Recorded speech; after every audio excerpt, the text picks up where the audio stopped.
Kukirimkan sepotong senja ini untukmu, Alina. Dalam amplop yang tertutup rapat dari jauh.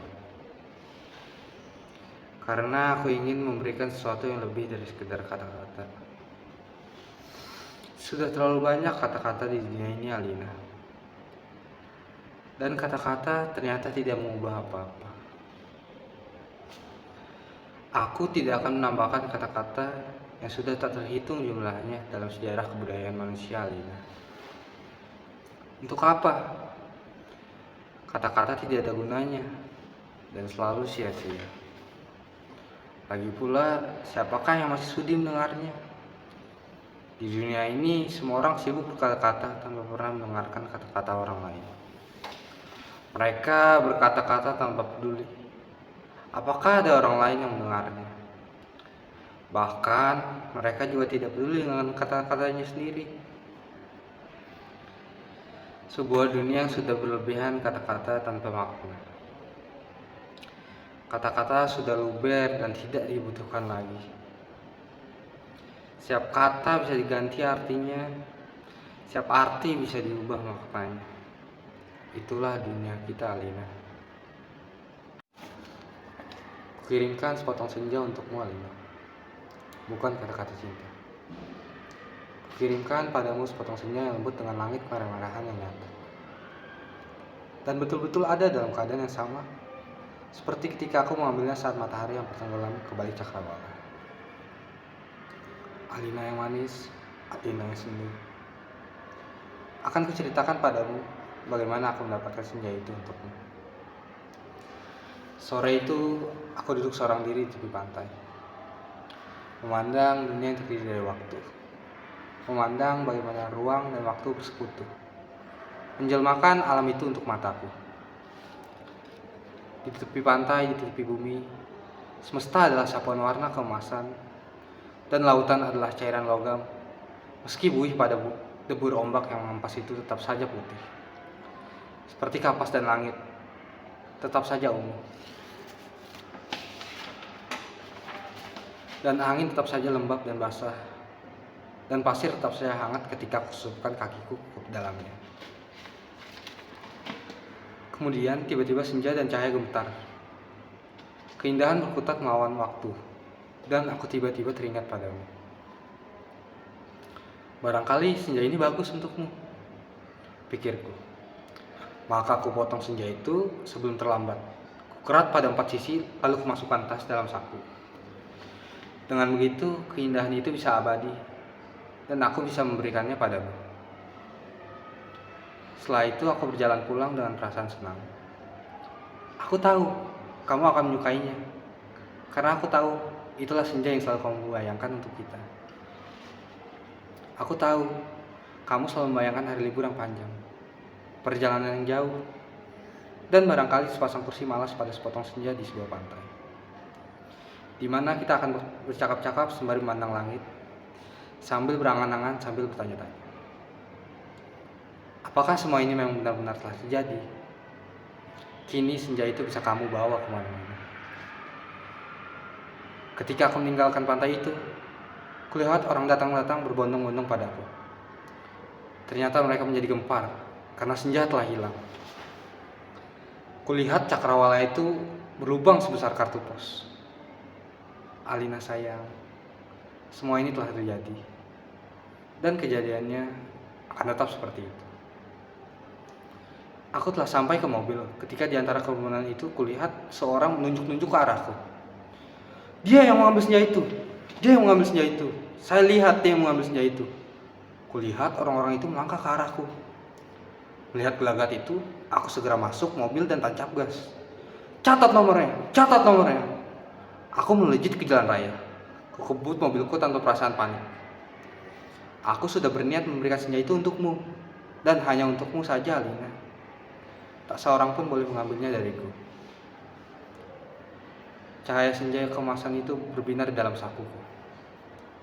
Aku merasa cemas, karena meskipun kaca mobilku gelap, tapi cahaya senja tentu saja cukup terang dilihat dari luar. Sehingga mobilku itu meluncur dengan nyala cemerlang ke aspal maupun ke angkasa.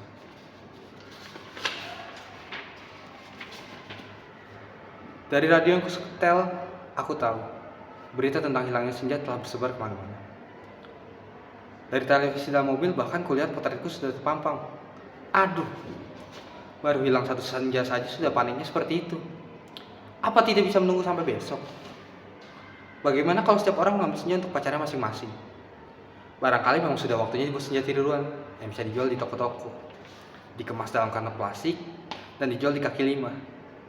Sudah waktunya senja diproduksi besar-besaran, supaya bisa dijual anak-anak pedagang asongan di perempatan jalan. Senja, senja, cuma 1.000-an 3. Di jalan tol mobilku melaju masuk kota. Aku harus hati-hati, karena semua orang mencariku. Siren mobil polisi meraung di mana-mana. Cahaya kota yang tetap gemilang tanpa senja membuat cahaya kemasan dari mobilku tidak terlalu kentara. Lagi pula, di kota tidak semua orang peduli apakah senja hilang atau tidak. Di kota, kehidupan berjalan tanpa waktu. Tidak peduli pagi, siang, sore, atau malam. Jadi tidak pernah penting senja itu ada atau hilang. Senja cuma penting untuk turis yang suka memotret matahari terbenam. Boleh jadi hanya demi alasan itulah senja yang kubawa ini dicari-cari polisi. Siren polisi mendekat dari belakang.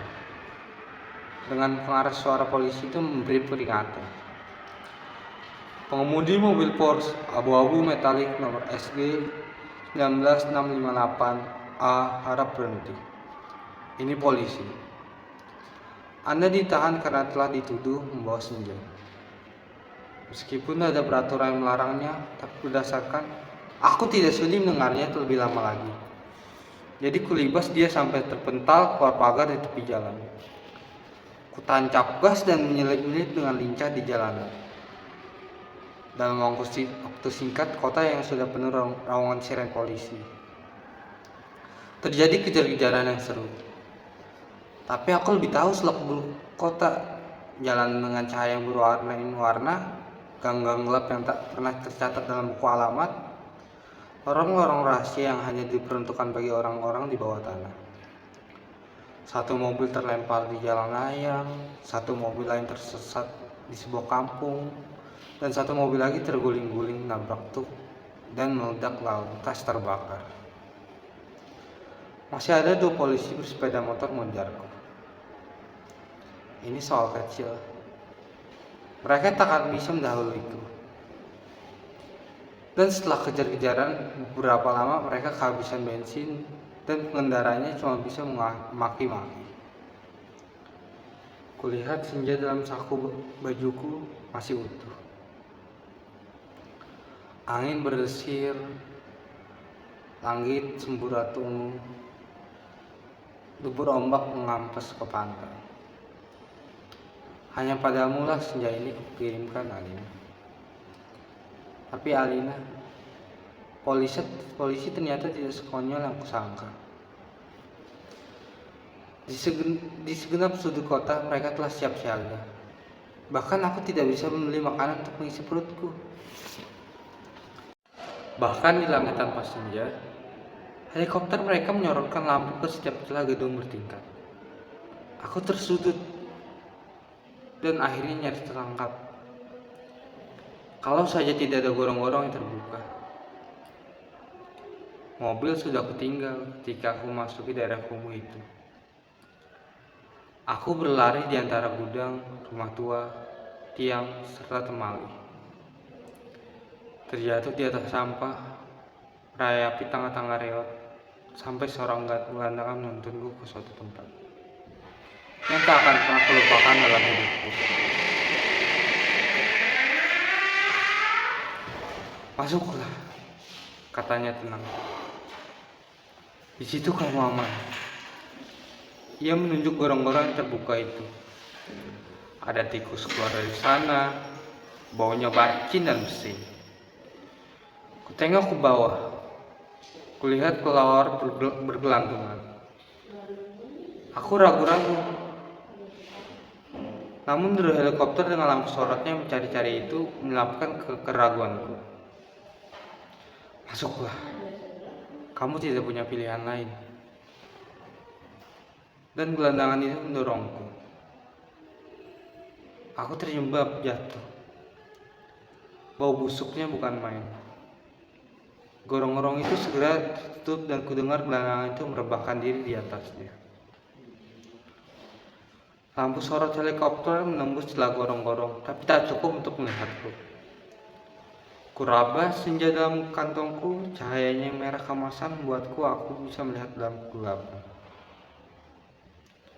Aku melangkah dalam gorong-gorong yang rupanya cukup tinggi juga. Kusibakan kelelawar pelantungan yang entah mati entah hidup. Kulihat cahaya putih di ujung gorong-gorong. Air busuk mengalir setinggi lutut. Namun makin ke dalam makin surut. Di tempat yang kering kulihat anak-anak gelantungan duduk maupun tiduran. Mereka berserakan memeluk rebana dengan mata yang tidak memancarkan kebahagiaan. Aku berjalan terus melangkahi mereka dan mencoba bertahan. Betapapun ini lebih baik daripada aku harus menyerahkan senja, Alina. Di ujung gorong-gorong, di tempat cahaya putih itu, ada tangga menurun ke bawah. Kuikuti tangga itu. Cahaya semakin terang dan semakin benderang. Astaga, kamu boleh tidak percaya, Alina. Tapi kamu akan terus membacanya. Tangga itu menuju ke mulut sebuah gua. Dan tahukah kamu, ketika aku keluar dari gua itu aku ada di mana? Di tempat persis yang sama dengan tempat di mana aku mengambil senja itu untukmu, Alina. Sebuah pantai dengan senja yang bagus. Ombak, angin, dan kepak-kepak burung. Tak lupa cahaya kemasan dan bias ungu pada mega-mega yang berarak bagaikan aliran mimpi. Cuma saja tidak ada lubang sebesar kartu pos. Jadi meskipun persis sama, tapi pasti bukan tempat yang sama. Tepatnya saja di dalam gorong-gorong. Aku berjalan ke tepi pantai, tenggelam dalam guyuran alam yang perawan. Nyiur tentu saja, matahari, dan dasar laut yang bening dengan lidah ombak yang mendesis. Tak ada cottage, tak ada barbecue, tak ada maring. Semua itu memang tidak perlu. Senja yang bergetar melawan takdir membiasakan cahaya kemasan ke tepi semesta. Aku sering malu sendiri melihat semua itu, Alina. Apakah semua itu mungkin diterjemahkan dalam bahasa? Sambil duduk di tepi pantai aku berpikir-pikir. Untuk apakah semua ini kalau tidak ada yang menyaksikannya?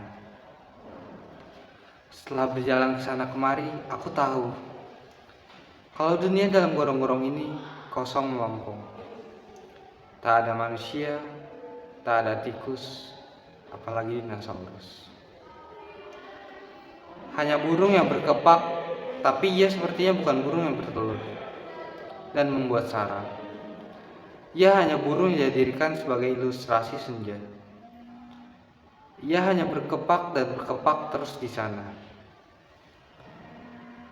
Aku tak habis pikir, Alina. Alam seperti ini dibuat untuk apa? Untuk apa senja yang bisa membuat seorang kepingin jatuh cinta? Jika tak ada ekor dinosaurus pun menikmatinya. Sementara di atas sana orang-orang ribut kehilangan senja. Jadi begitulah, Alina. Kuambil juga senja itu, kukerat dengan pisau Swiss yang selalu kubawa pada 4 sisinya, sehingga pada cakrawala itu terbentuk lubang sebesar kartu pos. Dengan 2 senja di saku kiri dan kanan, aku melangkah pulang. Bumi berhenti beredar di belakangku, menjadi kegelapan yang basah dan bacin. Aku mendaki tangga kembali, menuju gorong-gorong bumiku yang terkasih. Sampai di atas, setelah melewati kelelawar bergelantungan, anak-anak gelandangan berkaparan, dan air setinggi lutut. Kulihat polisi-polisi berhelikopter sudah pergi. Gelandangan yang menolongku sedang tiduran di bawah tiang listrik sambil meniup saksofon. Aku berjalan mencari mobilku. Masih terparkir dengan baik di supermarket. Tampaknya bahkan baru saja dicuci. Sambil mengunyah pizza, segera aku kebut mobilku menuju ke pantai. Dengan dua senja di saku kiri dan kanan, lengkap dengan matahari, laut, pantai, dan cahaya kemasan masing-masing. Mobilku bagai memancarkan cahaya ilahi. Sepanjang jalan layang, sepanjang jalan tol, ku tancap gas dengan kecepatan tinggi.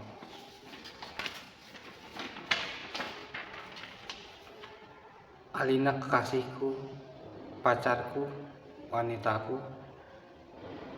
Kamu pasti sudah tahu apa yang terjadi kemudian. Kupasang senja dari gorong-gorong pada lubang sebesar kartu pos itu. Dan ternyata pas. Lantas kukirimkan senja yang asli ini untukmu lewat pos. Aku ingin kamu mendapatkan apa yang kulihat pertama kali.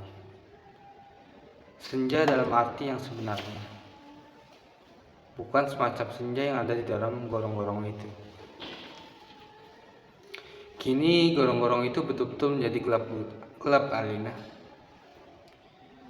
Pada masanya yang akan datang, orang tua akan bercerita pada cucunya tentang kenapa gorong-gorong menjadi gelap. Mereka akan berkisah bahwa sebenarnya ada alam lain di bawah gorong-gorong, dengan matahari dan rembulannya sendiri. Namun semua itu tiada lagi, karena seseorang telah mengambil senja untuk menggantikan senja lain di atas bumi. Orang-orang tua itu juga akan bercerita bahwa senja di atas bumi yang asli telah dipotong dan diberikan oleh seseorang kepada pacarnya.